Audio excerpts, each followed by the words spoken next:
Bismillahirrahmanirrahim. Ala bi dzikrillah tatma'innul qulub.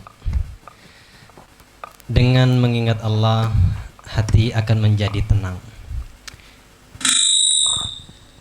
Mengingat itu bukan hanya dengan mata. Mengingat itu bukan hanya dengan telinga. Mengingat bukan cuma hanya dengan meraba, tapi mengingat juga dengan rasa. Jadi ketika kita bisa merasa, pada hakikatnya kita sedang mengingat. Ketika kita merasakan bahwa Allah itu ada, itulah hakikatnya kita mengingat. Jadi banyak orang yang bertanya, Habib, bagaimana caranya kami mengingat Allah sedangkan kami tidak pernah melihat Allah? Jadi mengingat Allah itu dengan cara merasa bahwa Allah itu benar-benar ada. Allahumma salli ala sayyidina Muhammad wa ala alihi wa sahbihi ajmain. Ikhwan akhwat fillah rahimani wa rahimakumullah. Sebelum terlalu panjang saya buka, ini kayaknya yang ikhwan pada masam semua mulutnya. Jadi kalau yang ikhwan pingin merokok, silahkan merokok. Sebelum saya paksa untuk merokok, silakan kalau mau ngerokok, daripada nanti ngantuk. Aduh, panitia ini pakai peraturan merokok lagi, gimana caranya saya bisa fokus dengerin ceramahnya Habib ini? Silakan kalau mau ngerokok, silakan, karena sudah selesai acara hikmahnya. Ini cuma sekedar ceramah singkat lah, karena waktunya juga sudah terlalu malam, jadi kita singkat saja. Silakan merokok, tidak apa-apa, silakan. Silakan, tapi jangan dibuang abunya sembarang, masukkan gitu. Silakan.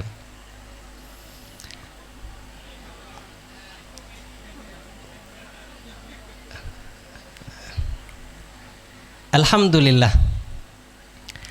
Alhamdulillahi rabbil alamin. Alhamdulillah alladzi khalaqal laila wal qamar wasyamsi wan nahar khalaqahu biyasira. Allahumma salli ala sayyidina maulana Muhammad wa ala alihi wa sahbihi ajmain.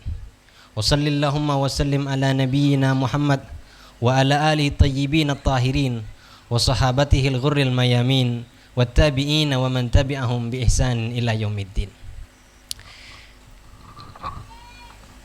Saya mengizinkan merokok, tapi tidak usah ngomong sesama. Karena saya ngomong, ikhwan akhwat ngomong, nanti tidak tahu siapa yang mau dengar. Ketika Allah menciptakan Nabi Allah Adam, kemudian Allah menjadikan Nabi Allah Adam sebagai khalifah. Ketika itu semuanya protes. Allah bilang di dalam Al-Quran, Inni ja'ilun fil ardi khalifah. Aku akan menjadikan di bumi ini khalifah, kata Allah. Kemudian semuanya protes. Malaikat protes. Kata malaikat, ataj'alu fiha may yufsidu fiha wa yasfikud dima. Ya Allah, kenapa engkau jadikan Adam itu bagi khalifah, sedangkan nanti mereka ini ya Allah akan bertumpah darah, kata yang protes-protes itu. Sedangkan kami ya Allah, nusabbihu bihamdika wa nuqaddisu lak. Kami sudah mensucikanmu, kami sudah mengagungkanmu. Untuk apa lagi engkau menciptakan, menjadikan Adam sebagai khalifah? Kemudian kata Allah, Inni a'lamu ma la ta'lamun. Udahlah, kamu itu tidak tahu, sedangkan aku maha tahu. Karena Allah ingin menunjukkan maha taunya. Nabi Allah Adam ini diajarkan oleh Allah, ada dalam satu riwayat katanya 600.000 bahasa. Jadi Nabi Allah Adam ini cerdas sekali. Kalau ada film-film katanya Nabi Allah Adam dari monyet, terus apa? Katanya itu namanya teori evolusi, Charles Darwin. Saya menolak dengan hal itu. Juga Syekhona juga menolak hal itu. Juga Gurunda Al-Habib Amin bin Muhsin Al-Hindwan juga menolak hal itu. Tidak sefaham. Jadi ketika Nabi Allah Adam diajarkan 600.000 bahasa, juga diajarkan oleh Allah banyak-banyak nama. Kata Allah kepada malaikat-malaikatnya, ambiuni bi asma'i haula in kuntum sadikin. Kalau memang kamu itu lebih tahu dari aku, coba kasih tahu apa ini namanya. Kata malaikat langsung menjawab, subhanaka la ilma lana illa ma 'allamtana innaka antal alimul hakim. Ya Allah, kalau seandainya tidak engkau ajarkan, mana kami tahu ya Allah. Kami tahu apa yang telah engkau ajarkan kepada kami, kata malaikat. Kemudian Allah dengan bangganya membanggakan Nabi Allah Adam. Adam, ambihum bi asma'ihim. Adam, ajarkan kepada mereka nama-nama yang sudah kuajarkan kepadamu. Ketika itu barulah malaikat dan yang protes-protes itu sadar bahwa Allah melebihkan Nabi Allah Adam sebagai khalifah, pemimpin, pengganti Allah di muka bumi. Kemudian setelah itu Nabi Allah Adam, semua malaikat-malaikat diperintahkan oleh Allah untuk sujud. Usjudu li Adam. Semuanya sujud kepada Nabi Allah Adam. Illa iblis aba wastakbar wa kana minal kafirin. Iblis enggan mau sujud kepada Nabi Allah Adam. Kemudian ditanya sama Nabi Allah, sama Allah, iblis itu, ya iblis, wahai iblis, kenapa engkau ini tidak mau sujud atas perintahku? Kemudian iblis menjawab, ana khairum min, aku lebih baik daripada Adam. Jadi kalau seandainya ada orang yang sikit-sikitnya bilang, aku lebih bagus dari dia, aku lebih ganteng daripada dia, aku lebih kaya daripada dia, aku lebih pintar daripada dia, berarti orang ini sudah dapat warisan dari iblis. Jadi kalau sudah ada yang ngerasa lebih pintar, lebih pandai, lebih ganteng, enggak ya, kalau saya cuma nerima apa adanya. Kalau ganteng saya nerima apa adanya. Ngaku kalah sama, kalau sama yang ikhwan saya ngaku kalah. Siapalah saya ini, nerima aja saya. Jadi kalau ada orang ngaku lebih pintar, lebih, dan tidak mau menghargai jasa orang lain, berarti orang ini sudah mendapatkan warisan dari iblis. Kemudian iblis mengatakan, kemudian Allah mengatakan, keluar engkau, ukhruj fa innaka rajim. Keluar kamu iblis, karena engkau sudah terlaknat. Aku laknat engkau, aku jadikan engkau terkutuk, kata Allah. Kemudian iblis dengan sombongnya, oke ya Allah, oke kalau kayak gitu, kata iblis, oke. Fabima aghwaytani. Iblis ini sudah tahu salah tapi tidak mau ngaku salah. Jadi kalau ada orang salah kemudian tidak mau ngaku salah, warisan dari iblis. Fabima aghwaytani, karena engkau sudah mengatakan aku terlaknat ya Allah. Jadi sudah tahu iblis ini salah.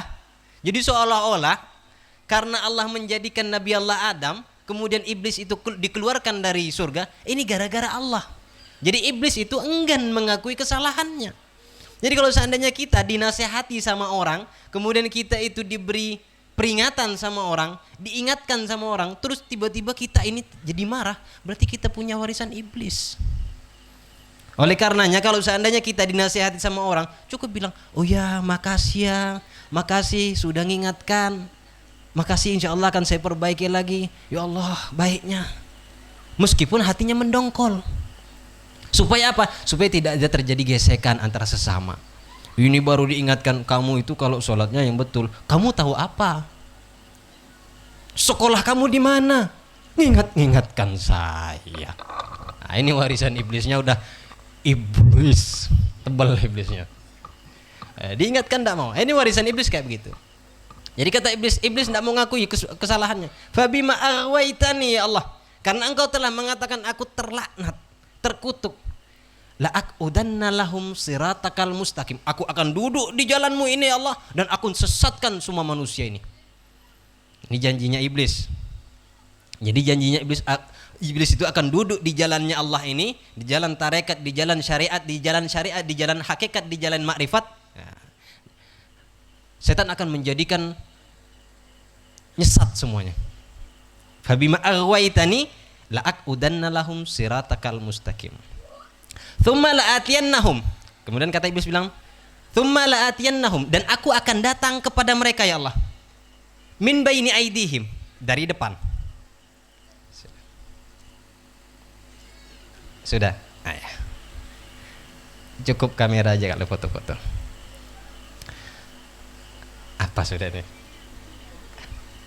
Min baini aidihim, dan aku akan datang ya Allah kepada mereka dari depan. Wa min khalfihim, dari belakang. Wa an aimanihim, dari kanan. Wa an syama'ilihim, dan aku akan jadikan dari kiri juga ya Allah. Aku datang dari kiri juga ya Allah. Wala tajidu aktsarahum syakirin, dan engkau tidak akan mendapatkan hambamu bersyukur kepadamu. Tunggu dulu, iblis ini bukan tiba-tiba kayak yang setan-setan dalam film, nanti datang dari depan, datang dari belakang, datang dari kanan, datang dari kiri. Bukan kayak gitu. Ada yang mengartikan begitu, karena artinya min baini aidihim, dari depan, wa min khalfihim, dari belakang, wa an aimanihim, dari kanan, wa an syama'ilihim, dari kiri. Ada yang diartikan begitu. Ada juga yang mengartikan wa min baini aidihim, dari depan. Maksudnya dari masa depan. Setan itu akan menakut-nakuti orang, ketika orang itu akan melangkah ke depan, ditakut-takuti sama setan. Udahlah, kamu tidak akan berhasil. Bisnis apa kamu itu? Sudahlah, dakwah kamu tidak mungkin jalan. Kamu itu dimusuhi orang. Udahlah, kamu tidak mungkin bisa.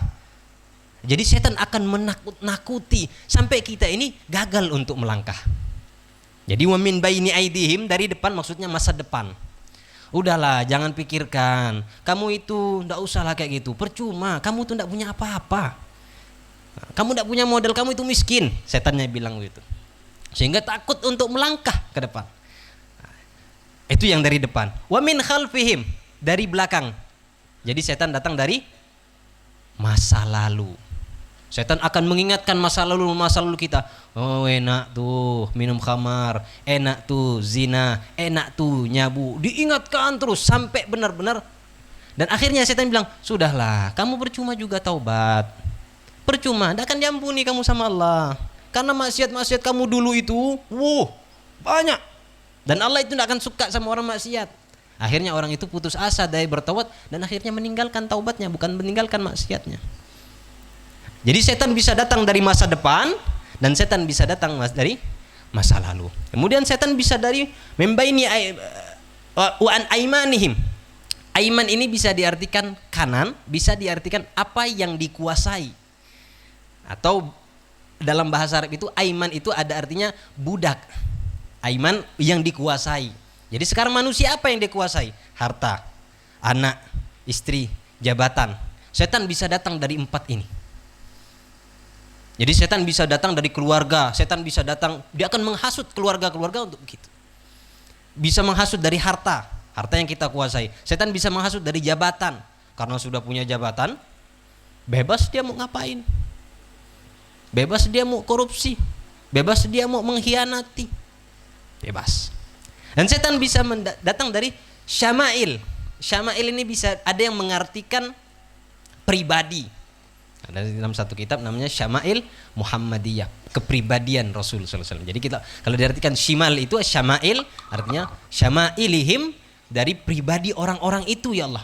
Jadi aku akan menggoda dari masa depan dan aku akan menggoda dari masa lalu mereka ya Allah, dan dari apa yang mereka kuasai dan apa yang mereka pribadi mereka akan bisa aku kuasai, akan bisa digoda. Nah, jadi bukan cuma sekedar datang dari depan, tidak bisa depan dari belakang. Itu maksudnya. Nah, ada yang mengartikan begitu. Wala tajidu aktsarahum syakirin, dan sedikit sekali hambamu itu ya Allah yang akan bersyukur. Dan itu Allah buktikan apa? Kata Allah, wa qalilum min ibadiyasy syakur. Sedikit sekali hambaku yang bersyukur, kata Allah. Jadi agar kita ini tidak terjebak oleh iblis, terutama untuk pada malam hari ini, mari kita sama-sama berterima kasih kepada Allah. Sama-sama mengucapkan kalimat hamdalah agar kita diselamatkan oleh Allah dan digolongkan orang yang sedikit. Orang yang sedikit itu adalah orang yang berterima kasih kepada Allah dan selalu bersyukur kepada Allah. Alhamdulillahirabbil alamin. Terima kasih ya Allah atas segala galanya yang telah Kau limpahkan kepada kami. Terima kasih ya Allah atas semua yang Kau berikan kepada kami. Nabi Allah Adam ketika beliau bersalah kepada Allah, itu tidak langsung diterima oleh Allah taubatnya. Perminta maafan itu belum langsung diterima. Kemudian dalam satu riwayat, Nabi Allah Adam ini ketika beliau melihat ke langit, ketika dikasih ruh, wa nafakhtu fihi min ruh, dikasih ruh sama Allah, kemudian Nabi Allah Adam melihat ada tulisan Allah dan Muhammad. Kemudian dengan nama itulah Nabi Allah Adam bertawasul, bihaqqi Muhammad ighfirli. Ya Allah, dengan kemuliaan Muhammad, ampunilah dosaku. Rabbana zalamna anfusana wa illam taghfir lana wa tarhamna lanakunanna minal khasirin. Ya Allah, dengan kemuliaan Nabi Muhammad, maka ampunilah kami. Kalau tidak kau ampuni kami, maka kami termasuk orang yang merugi. Begitu juga ceritanya Nabi Allah Nuh diselamatkan di kapal. Begitu juga Nabi Allah Yunus dikeluarkan dari perut ikan. Begitu juga Nabi Allah Musa ketika membelah lautan. Jadi semuanya diselamatkan karena tawassul kepada Rasul sallallahu alaihi wasallam. Agar malam hari ini kita selamat dan besok juga kita selamat dan seterusnya kita diselamatkan oleh Allah. Mari kita sama-sama bersolawat kepada Rasul sallallahu alaihi wasallam. Allahumma salli ala sayyidina Muhammad wa ala alihi wa sahbihi ajmain. Kata Allah, manusia semuanya rugi. Innal insana lafi khusrin. Ini sering kalau kita di TK, sering anak-anak kita ini diajarkan, innal insana lafi khusrin. Semua manusia itu rugi. Semua manusia itu, semua insan itu merugi, kata Allah. Illa, ada kecualinya. Illa man taba. Nah, ini Allah bilang illa man taba, kecuali orang yang bertaubat. Wa amana, dan mereka beriman kepada Allah.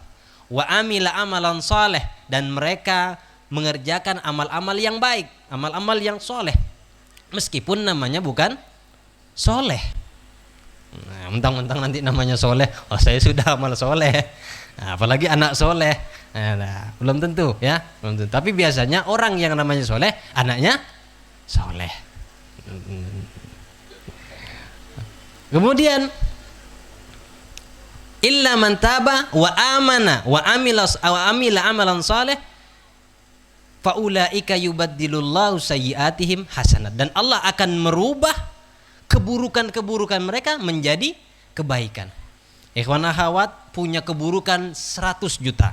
Kemudian karena bertaubat dan beriman kepada Allah dan berusaha untuk meninggalkan keburukan-keburukannya, menjadikan amal-amal yang baik, keburukan yang 100 juta itu dirubah menjadi kebaikan saldo 100 juta. Punya hutang 100 juta, karena bertaubat kepada Allah jadi punya saldo 100 juta. Mau apa mau? Punya hutang 100 juta, karena taubat dibalas sama Allah, menjadi diganti sama Allah menjadi 1 M. Mau apa mau? Mau. Bagus. Cerdas semua kalau sama uang ini. Sama, saya kalau ditawarkan juga gitu. Nah, ditanya mau Habib sama uang? Ya mau. Kalau sedikit enggak mau. Kalau banyak mau. Nah. Jadi kalau seandainya kita ingin diganti sama Allah keburukan-keburukan kita yang pernah bermaksiat, mata yang pernah bermaksiat, telinga yang pernah mendengarkan ghibah, mulut yang pernah menfitnah, tangan yang pernah mengerjakan sesuatu yang tidak diridhoi oleh Allah, maaf, yang suka mencuri, yang suka mengambil hak-hak orang lain, kaki yang pernah melangkah ke tempat yang tidak diridhoi oleh Allah. Mari kita sama-sama beristighfar kepada Allah untuk 7 anggota badan kita ini yang biasa diajarkan oleh Syekhona Al-Habib Muhsin bin Ali Al-Hindwan, agar kita diselamatkan oleh Allah dan diubah keburukan kita menjadi kebaikan. Mari kita sama-sama. Astaghfirullahalazim alladzi la ilaha illa huwal hayyul qayyum wa atubu ilaih. Astaghfirullahalazim alladzi la ilaha illa huwal hayyul qayyum wa atubu ilaih. Astaghfirullahalazim alladzi la ilaha illa huwal hayyul qayyum wa atubu ilaih. Astaghfirullahalazim alladzi la ilaha illa huwal hayyul qayyum wa atubu ilaih. Astaghfirullahal azim alladzi la ilaha illa huwal hayyul qayyum wa atubu ilaih. Astaghfirullahal azim alladzi la ilaha illa huwal hayyul qayyum wa atubu ilaih. Astaghfirullahal azim alladzi ilaha illa huwal hayyul qayyum wa atubu ilaih. Terima kasih ya Allah atas segala nikmat yang telah Kau limpahkan kepada kami. Salawat serta salam selalu tercurah buat kekasih-Mu baginda Rasul Muhammad sallallahu alaihi wasallam. Ampuni dosa kami ya Allah, dosa kedua orang tua kami, dosa saudara-saudara kami, dosa sahabat-sahabat kami, dosa tetangga kami, dosa orang yang kami sakiti dan orang yang menyakiti kami. Ampuni kami ya Allah. Ikhwan akhwat fillah rahimani wa rahimakumullah. Perlu kita tahu pada malam hari ini kita mengenang jasa dengan haul akbar Syekhana Al-Habib Muhsin bin Ali Al-Hindwan yang ke-42 tahun. Apa sih yang dibawa oleh Habib Muhsin bin Ali Al-Hindwan? Karena yang kita tahu cuma bawanya tarekat, nanti wirid katanya jadinya gila. Biasanya orang yang gila dalam tarekat ini biasanya memang awalnya sudah gila. Gilanya gila karena uang biasanya, karena dunia. Karena sudah masuk ke dalam tarekat akhirnya tarekatnya lah yang disalah-salahkan. Padahal memang sudah gila awalnya. Sudah punya kekurangan. Apa sih yang dibawa oleh Habib Muhsin bin Ali Al-Hindwan? Al-Habib Muhsin bin Ali Al-Hindwan ini mengajarkan kepada semuanya, terutama untuk murid-muridnya, untuk selalu menjaga hati. Jadi Syekhona ini bukan hanya sekedar menyuruh wirid, enggak. Bukan cuma sekedar baca ini, enggak. Tapi Syekhona mengajarkan, Al-Habib Muhsin bin Ali Al-Hindwan mengajarkan semuanya dan mengajarkan terutama untuk murid-muridnya untuk selalu menjaga kondisi hati. Kenapa harus hati yang dijaga? Karena kata Rasul sallallahu alaihi wasallam, kalau hati itu bagus, maka bagus semuanya. Kalau hati itu tidak bagus, maka tidak bagus semuanya. Itulah hati. Hati ini kalau sudah kena penyakitnya, ikhwan akhwat coba bayangkan, satu kecamatan manis mata ini, satu saja yang suka mencuri, tidak aman perusahaan. Satu saja yang suka mencuri, bukan cuma perusahaan, satu kecamatan ini tidak tenang. Makanya perlu pengamanan. Orang kalau sudah punya penyakit hati, satu saja yang suka nyebarin berita, ini satu kecamatan manis mata tidak tenang, ribut terus. Satu saja yang punya sifat dendam, bisa kerusuhan. Maaf dulu waktu ini cuma cerita ya, ada yang tersinggung dari salah satu pihak. Dulu itu waktu kerusuhan di mana? Sambas, kemudian itu halnya karena hal sepele. Tapi karena yang kena masalah ini adalah orang yang punya penyakit hati, akhirnya karena dipukul satu ndak menang kalah, mau ngambillah temannya. Karena temannya kalah, manggillah keluarganya. Karena keluarganya kalah, akhirnya balas-balasan. Temannya diturunkan, keluarga sekampung diturunkan. Karena satu kampung ada lain suku, akhirnya perang suku. Karena dalam satu suku ada lain agama, akhirnya perang agama. Bayangkan ini cuma gara-gara penyakit hati. Makanya Syekhona Al-Habib Muhsin bin Ali Al-Hindwan mengajarkan murid-muridnya, terutama untuk murid-muridnya, juga untuk kita semua, untuk selalu menjaga kondisi hati. Karena kalau hati itu sudah bagus, damai kehidupannya. Apalagi kalau yang suka punya penyakit marah-marah. Ini bapak-bapak nih suka marah-marah nih. Kalau ibu-ibu jarang marah-marah. Benar enggak ibu-ibu? Benar. Bapak-bapak nih suka marah-marah. Pulang malam. Nah, kalau udah marah sama istri ini pulang malam terus. Oh kebalik ya.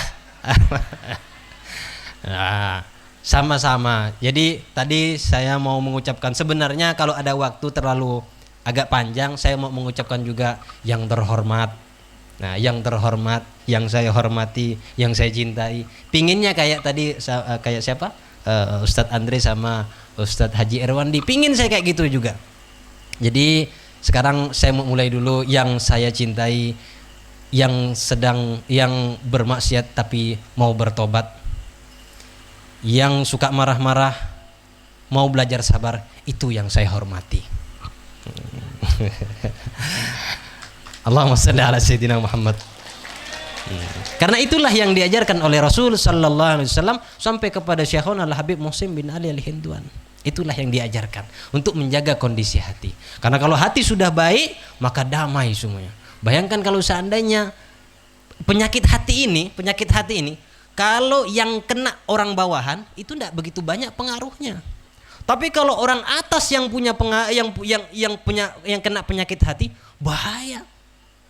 Contoh, kalau seandainya bupati punya penyakit hati, ini masyarakat habis semua ini nih. Punya penyakit tamak, habis tanahnya digarap. Kalau seandainya yang punya penyakit hati, maaf, misalnya kades, itu bahaya. Apalagi kalau yang punya penyakit hati ini suami. Benar tak ibu-ibu? Benar. Takbir ibu-ibu. Saya pendukung ibu-ibu. Bapak-bapak ini, aduh, tak tahu lagi saya ngomongnya. Allahumma shalli ala sayyidina Muhammad. Biar tak tegang ya, Al-Habib Muhsin bin Ali Al-Hinduan ini lahir dari keluarga yang sederhana. Ayahnya namanya Al-Habib Ali bin Salim Al-Hinduan. Punya ibu namanya Zainab Al-Baiti. Ibu Syekhona namanya Habib Muhsin Al-Baiti. Beliau juga punya pangkat di sisi Allah. Jadi waktu Syekhona itu dalam kandungan, kalau tidak salah katanya dalam umur 3-4 bulan atau 5 bulan, kata ayahnya ibunya Syekhona mengatakan, Zainab, di dalam perutmu itu adalah cucuku dan ini akan menjadi orang yang hebat. Tolong sambitkan namanya kelak dengan namaku. Jadi Syekhona itu namanya Muhsin karena ayah dari ibunya Syekhona itu namanya Muhsin. Jadi punya pangkat juga. Kakeknya Syekhona punya pangkat, beliaunya Syekhonanya punya pangkat, anaknya pun punya pangkat. Anaknya 2 yang jadi mursyid, Habib Amin bin Muhsin Al-Hinduan dan Habib Haidra bin Muhsin Al-Hinduan. Habib Haidra ini adiknya Habib Amin. Adiknya Habib Amin bin Muhsin Al-Hinduan. Beliau termasuk mursyid Tarekah Alawiyah Naqsyabandiyah Muhsiniyah. Insyaallah beliau bersama Syekhona di sana dan mudah-mudahan nanti ada penerusnya. Ya, mudah-mudahan ada penerusnya. Kemudian Habib Muhsin bin Ali Al-Hinduan lahir tadi dijelaskan tanggal 20 Juni tahun 1920. Umur 9 tahun sudah bermimpi Rasul sallallahu alaihi wasallam. Syekhona ini umur 9 tahun sudah mimpi Rasulullah. Kita ini sudah umur 40 atau mimpinya mimpi siapa nih? Mimpi Agnes Monica. Nauzubillah. Syekhona ini sudah umur 9 tahun sudah mimpi Rasul sallallahu alaihi wasallam. Umur 12 tahun ada yang dalam riwayat kata Habib Amin bin Muhsin Al-Hinduan, Syekhona ini umur 12 tahun katanya sudah hafal Al-Qur'an. Umur 15 tahun Syekhona Habib Muhsin bin Ali Al-Hinduan ini sudah menjadi kepala sekolah madrasah Makarimul Akhlak. Umur 15 tahun sudah menjadi kepala sekolah. Dulu enggak pakai ijazah sekarang harus LC, harus harus sarjana lah. Nah, kalau dulu enggak, lihat pintar, cerdas, mampu dia mengayomi masyarakat, mampu dia mengajarkan orang-orang, diangkat menjadi kepala sekolah. Kemudian pada umur 20 beliau ikut pendidikan dengan Jenderal Sudirman. Jadi pada waktu itu Syekhona itu dididik langsung oleh Jenderal Sudirman, bagian pasukan khusus. Namanya pasukannya Laskar Hizbullah.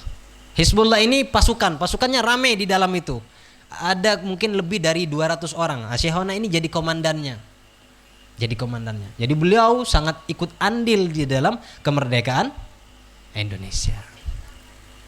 Allahumma salli ala sayyidina Muhammad wa ala alihi wa sahbihi wasallam.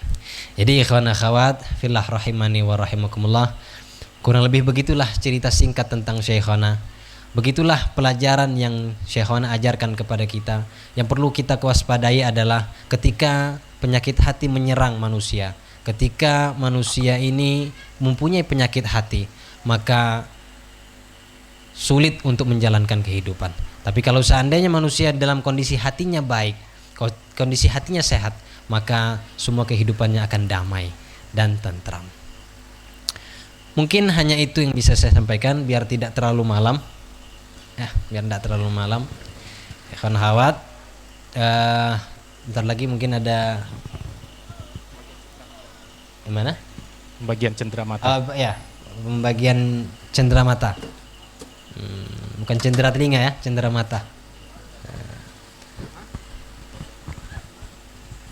Jadi bisa dibagikan langsung aja. Pak Haji Gusti Bayi Tahir mungkin ikut membantu di panggung. Biar bisa membagikan, biar tidak Pak terlalu Gusti malam. Siswanto.